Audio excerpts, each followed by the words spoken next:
Hello friends, welcome to grow with सिवी। तो आप सभी का स्वागत है आपके अपनी चैनल ग्रो विद सिवी पर। आई होप कि आप सभी बढ़िया होंगे और आज की वीडियो आप सभी स्टूडेंट के लिए इम्पॉर्टेंट है। जो भी देखिए अभी नेक्स्ट सीटेट जो आपका होगा उसको फर्स्ट अटेम्प्ट में देंगे, यानी उनका फर्स्ट अटेम्प्ट होगा, या फिर वो स्टूडेंट जो कि फेल हुए हैं सीटेट एग्जाम में और नेक्स्ट सीटेट का एग्जाम फिर से देंगे। ये वीडियो हर एक सीटेट एस्पिरेंट के लिए इंपॉर्टेंट है।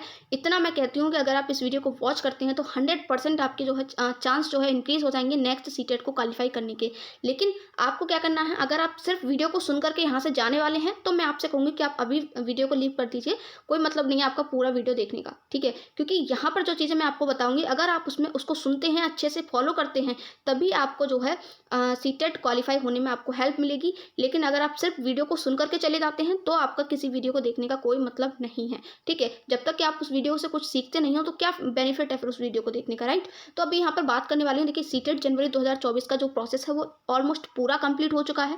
आपका आंसर की आया, आपका रिजल्ट भी आ गया है फाइनल, सभी को पता चल गया होगा। जो भी क्वालिफाई हैं, जो भी क्वालिफाई नहीं कर पाए हैं, उनको भी पता चल गया होगा, ठीक है? अब यहाँ पर ऐसा कुछ भी नहीं है कि आपके मार्क्स बढ़ेंगे, कि आप सब फाइनल हो चुका है, ठीक है? अब सिर्फ जो आपका आना बाकी है वो है आपका सीटेट का मार्कशीट और सर्टिफिकेट, ठीक है? तो जो लोग भी क्वालिफाई किए हैं इस बार सीटेट के एग्जाम को, उनकी मार्कशीट और सर्टिफिकेट जो है डिजी लॉकर ऐप पर आता है। डिजी लॉकर ऐप पर अकाउंट कैसे बनाना है, ऑलरेडी इसके ऊपर एक वीडियो बना चुकी हूँ, ठीक है? कॉमेंट सेक्शन में आप चाहोगे तो उसको पिन कर दूंगी, ठीक है? बहुत ईजी मेथड से मैंने बताया है कि किस तरीके से आप अकाउंट बना सकते हैं। बहुत ईजी होता है और आसानी से जो है आप अपनी मार्कशीट और सर्टिफिकेट को डाउनलोड कर सकते हैं, ठीक? अभी बात करने वाली हूँ, बहुत ज़्यादा इंपॉर्टेंट वीडियो है। कुल 20 लाख अभ्यर्थी फेल, यानी कि ऑलमोस्ट जो है पेपर 1 पेपर 2 दोनों का मिलाकर है ये, ठीक है? पेपर 1 पेपर 2 दोनों में 20 लाख स्टूडेंट फेल हुए हैं। तो आप खुद ही सोच सकते हो कितना बड़ा रेशियो है, ठीक है? उसमें से अगर मैं दोनों का मिलाऊं तो 3 से 4 लाख ही पास हुए हैं। तो कितना कम रेशियो है पास होने वालों का, कितना ज़्यादा रेशियो है फेल होने वालों का। तो क्या वो रीज़न है, क्या वो वजह है जिसकी वजह से स्टूडेंट फेल हो रहे हैं, ठीक है? इतना मैं आपसे कहती हूँ कि जो भी मैं कारण बताऊँगी यहाँ पर, फेल होने के सभी कारण बताने वाली हूँ मैं। तो फेल होने के जो भी कारण मैं आपको बताऊँगी उसमें से 101% आपको अपना एक कारण जरूर मिल जाएगा कि किस वजह से आप फेल हुए हैं, ठीक है? तो ये आपको पकड़ना है कि किस रीजन की वजह से आप फेल हुए हैं, और फिर क्या करना है, आपको उसी रीजन पर जो है काम करना है, ठीक है? अगर आप ऐसा नहीं करते हैं, फिर से यही मिस्टेक दोहराते हैं, फिर से यही गलती करते हैं, तो आप देखिए, मैं सीधा सीधा बोलूँगी, तो फिर आप क्वालिफाई नहीं कर सकते, राइट? आप मुझे एक बात बताइए, आप पढ़ाई नहीं करोगे, आप स्टडी नहीं करोगे तो आप सीटेट क्वालिफाई कर सकते हो, ठीक है? आप सीडीपी का जीन प्याजे का कॉन्सेप्ट पढ़ के नहीं जाओगे, जीन प्याजे से क्वेश्चन अगर वहाँ आ जाता है तो क्या आप जीन प्याजे की थ्योरी से वो क्वेश्चन अटेम्प्ट कर पाओगे? नहीं कर पाओगे ना। तो वही चीज़ है, ठीक है? तो यहाँ पर आपको क्या करना है, अपना रीज़न, जो मैं रीजंस आपको बताऊंगी, आपको देखना है कि आपका कौन सा रीज़न था जिस वजह से आपका सीटेट क्वालिफाई नहीं हुआ, ठीक? उसके बाद आपको क्या करना है, उसी रीज़न पर काम करना है, उसको सही करना है, उसको सुधारना है।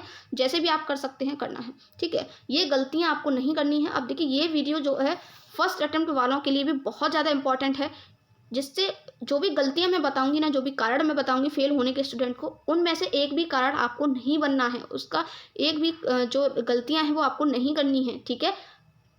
तो ये वीडियो सभी सीटेट एस्पिरेंट के लिए मोस्ट इंपॉर्टेंट है। तो चलिए स्टार्ट करते हैं वीडियो को। चैनल पर नए हो, चैनल को सब्सक्राइब कर लेना। सीटेट से रिलेटेड किसी भी ऑथेंटिक अपडेट के लिए और क्लासेस के लिए आप इस चैनल को सब्सक्राइब कर सकते हैं। वीडियो अच्छी लगी हो तो वीडियो को लाइक कर देना और अपने फ्रेंड्स के साथ वीडियो को शेयर कर देना, ठीक है? तो देखिए, सबसे पहले यहाँ बात करती हूँ फेल होने के कारण। तो सबसे पहला जो आपका कारण है वो क्या है? देखिए, एक तो सबसे बड़ा जो कारण होता है वो ये होता है कि स्टूडेंट जो है टाइम से स्टडी को स्टार्ट नहीं करते हैं, ठीक है? टाइम से स्टडी स्टार्ट करने का मेरा मतलब है कि अभी से आपको, देखिए, अभी मैंने आपको बता दिया कि कब है आपका सीटेट का एग्जाम, कल की वीडियो मैंने बताया था, ठीक है? फिर मैंने वहाँ आपसे कहा है कि अभी से आपको अपनी स्टडी स्टार्ट करनी है। अब बहुत से लोग ऐसे होंगे जो अभी से स्टडी को स्टार्ट ही नहीं किए होंगे, वो सोचेंगे कि हम नोटिफिकेशन आने के बाद करेंगे। कुछ लोग इतने महान होते हैं जो नोटिफिकेशन आने के बाद भी स्टार्ट नहीं करते हैं, वो सोचते हैं कि हम 10-15 दिन पहले ही कर लेंगे, 1 महीने में हो जाएगा, है ना? तो ये सबसे बड़ी मिस्टेक होती है, ये आपको नहीं करनी है। आपको अपनी स्टडी अभी से स्टार्ट करनी है। चाहे आप अभी से 2 घंटे पढ़ो, 3 घंटे पढ़ो, लेकिन आपको टच में रहना है, आपको सीटेट का डेली पढ़ना है, ठीक है? तो पहली मिस्टेक तो ये होगी जो आपको नहीं करनी है, ठीक है? दूसरी मिस्टेक, इस एग्ज़ाम को लाइटली नहीं लेना है, ठीक है? बहुत से स्टूडेंट ऐसे हैं जो इस एग्ज़ाम को बहुत ज़्यादा लाइटली लेते हैं। अरे कुछ नहीं, सीटेट का एग्ज़ाम है, क्योंकि ये चीज़ ना गाइडेंस मिली हुई है आपको। ये चीज़ आपसे लोग बोल देते हैं कि अरे बहुत ईजी एग्ज़ाम है, हो जाता है, कुछ नहीं है इस एग्ज़ाम में, ठीक है? तो दूसरों की बातों में आपको नहीं आना है, आपको खुद पर देखना है, आप कितना कर सकते हो, क्या कर सकते हो, कितना सिलेबस है, क्या एग्ज़ाम पैटर्न है, सब कुछ पता है आपको, ठीक है? ऑलरेडी मैं सब कुछ बता चुकी हूँ।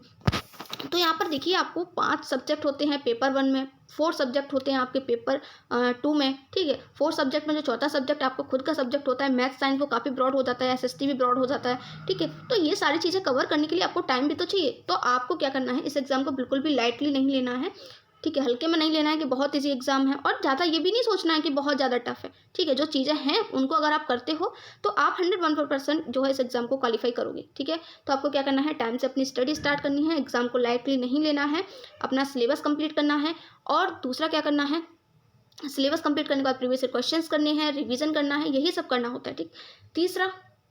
तीसरा जो मोस्ट इंपॉर्टेंट पॉइंट है वो है आपका किसी एक सब्जेक्ट को छोड़ देना, ना पढ़ना, ठीक है।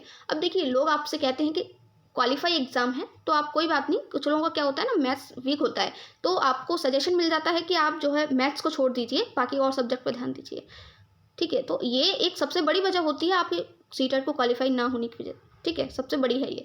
तो आपको क्या करना है, किसी भी सब्जेक्ट को छोड़ना नहीं है। अगर आपको देखिए नहीं आता है फिर भी पढ़िए, लेकिन देखिए जो आपका स्ट्रांग है ना उसको बहुत अच्छे से कर लीजिए, लेकिन आपको छोड़ना किसी को नहीं है। आपको ऐसा लग रहा है कि इस सब्जेक्ट में वीक हूँ, उस पर धीमे धीमे काम कीजिए, बेसिक से पढ़िए, 100% आपको समझ में आएगा। होता क्या है ना, हम वीक सब्जेक्ट को टाइम नहीं देते हैं तो हमारा और भी ज़्यादा वीक हो जाता है, ठीक है। तो स्पेशली ये उन सभी के लिए है जो किसी पर्टिकुलर सब्जेक्ट को छोड़ देते हैं। तो आपको कोई भी सब्जेक्ट छोड़ना नहीं है, सारे सब्जेक्ट को करना है। चौथा पॉइंट है आपका, यही मैं इसी में ऐड कर देती हूँ।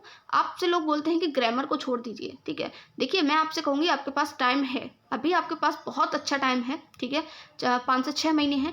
तो आप जो है किसी भी चीज़ को छोड़े ना। ग्रामर भी आपको नहीं छोड़नी है, इंग्लिश की भी ग्रामर पढ़ना, हिंदी की भी ग्रामर पढ़ना, पूरी ग्रामर नहीं पढ़नी है। कुछ सिलेक्टेड टॉपिक है जो मैं आपको बता दूंगी, सिर्फ वही टॉपिक आपको पढ़नी है, ठीक है। तो आपको कुछ भी छोड़ना नहीं है, मेन पॉइंट्स मेरा ये है, ठीक है। नेक्स्ट मैं बात करती हूँ, नेक्स्ट है आपका previous year questions. Previous year questions को बिल्कुल भी अवॉइड नहीं करना है। बहुत से लोग क्या करते हैं, सिर्फ थ्योरीज पढ़ते रहते हैं। प्रीवियस ईयर क्वेश्चंस पर वो ज़्यादा ध्यान ही नहीं देते हैं, जबकि आपके एग्जाम में क्वेश्चंस ही आते हैं, थ्योरी नहीं आती है कि आपको वहाँ पर लिखना है कि जीन प्याजे की थ्योरी में क्या क्या होता है, ठीक है। वहाँ पर आपको क्वेश्चन अटेम्प्ट करने होते हैं। जब तक आप क्वेश्चन नहीं अटेम्प्ट करोगे आपको कैसे समझ में आएगा किस थ्योरी से कैसे क्वेश्चन आते हैं। तो एक बार सिलेबस कंप्लीट कीजिए, ठीक है। सिलेबस कंप्लीट करने के बाद एक बार उसका रिवीजन कीजिए और फिर प्रीवियस ईयर क्वेश्चन से स्टार्ट कीजिए, ठीक है। फिफ्थ है आपका प्रीवियस ईयर क्वेश्चन का एनालाइज। बहुत से लोग ऐसे होते हैं जो प्रीवियस ईयर क्वेश्चंस तो कर लेते हैं, लेकिन वो क्या करते हैं, उनका एनालाइज नहीं करते हैं। सिर्फ प्रीवियस ईयर क्वेश्चन अटेम्प्ट करते जा रहे हैं और करते जा रहे हैं, फिर उस चीज़ का भी कोई मतलब नहीं है। आपको एनालाइज भी करना है। कैसे एनालाइज करना है, आपने प्रीवियस ईयर क्वेश्चन किया, आपने देखा कि CDP के सेक्शन में आपके 30 में से 20 मार्क्स आए, तो आपको ये देखना है कि जो 10 मार्क्स हैं वो आपके कहाँ कटे, कि कौन सा क्वेश्चन गलत हुआ, वो क्वेश्चन किस थ्योरी से था। आपको लग रहा है कि आपका बुद्धि वाली जो इंटेलिजेंस की थ्योरी होती है वहाँ से जो क्वेश्चन आया था वो मेरा गलत हुआ है, आपको तुरंत अपने नोट्स खोलने हैं, वो बुद्धि की थ्योरी पढ़नी है, ठीक है। ऐसे आपको करना है। आप जब तक अपनी गलतियों पर काम नहीं करेंगे तब तक आप आगे नहीं बढ़ सकते हैं, ठीक है। तो आपको क्या करना है, प्रीवियस ईयर क्वेश्चन का एनालाइज करना है कि कहाँ आप मिस्टेक कर रहे हैं, उस तरीके से आपको जो है डेली प्रीवियस ईयर क्वेश्चन करने हैं, ठीक।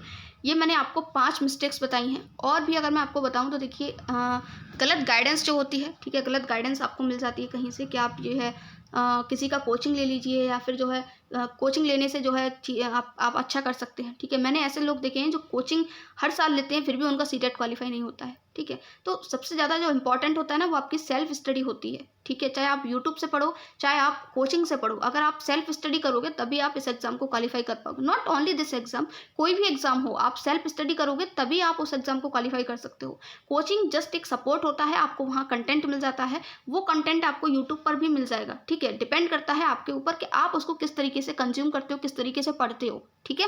तो ये सारी चीज़ें थी। आई होप कि ये सारी मिस्टेक्स जो है आप लोग फिर से नहीं करोगे। एक मोस्ट इंपॉर्टेंट और मिस्टेक है वो मैं बता देती हूँ, वो है लैंग्वेज की, ठीक है।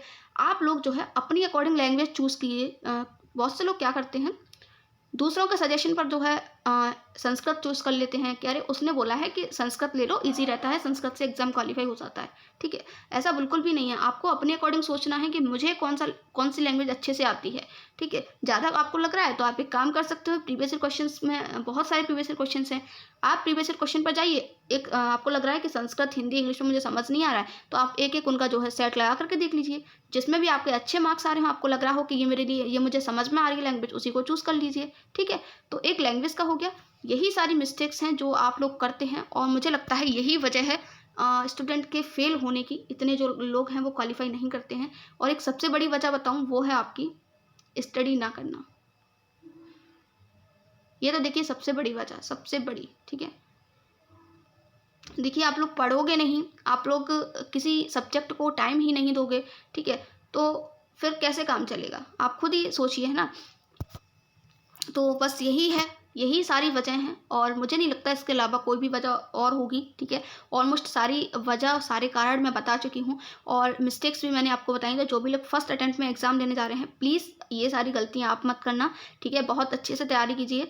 अब देखिए कुछ लोग होते हैं जिनका जो बोलते हैं 1 डेढ़ महीने में हो जाता है, तो उनका बेस हो सकता है पहले से अच्छा हो, उन्होंने पहले से तैयारी कर रखी हो थोड़ी बहुत, हिंदी उनकी अच्छी हो, इंग्लिश उनकी अच्छी हो, है ना, मैथ्स उनका अच्छा हो सकता है, उन्होंने सीटीपी उनकी अच्छी हो गई हो, उन्होंने बीएड में अच्छे से पढ़ा हो, डीएलएड में अच्छे से पढ़ा हो, ठीक है। तो आपको अपनी अकॉर्डिंग देखना है, सिलेबस देखिए और सिलेबस के अकॉर्डिंग अपने नोट्स बनाने हैं। बहुत से लोग नोट्स नहीं बनाते हैं, आपको नोट्स जरूर बनाने हैं, नोट्स बहुत इंपॉर्टेंट होते हैं।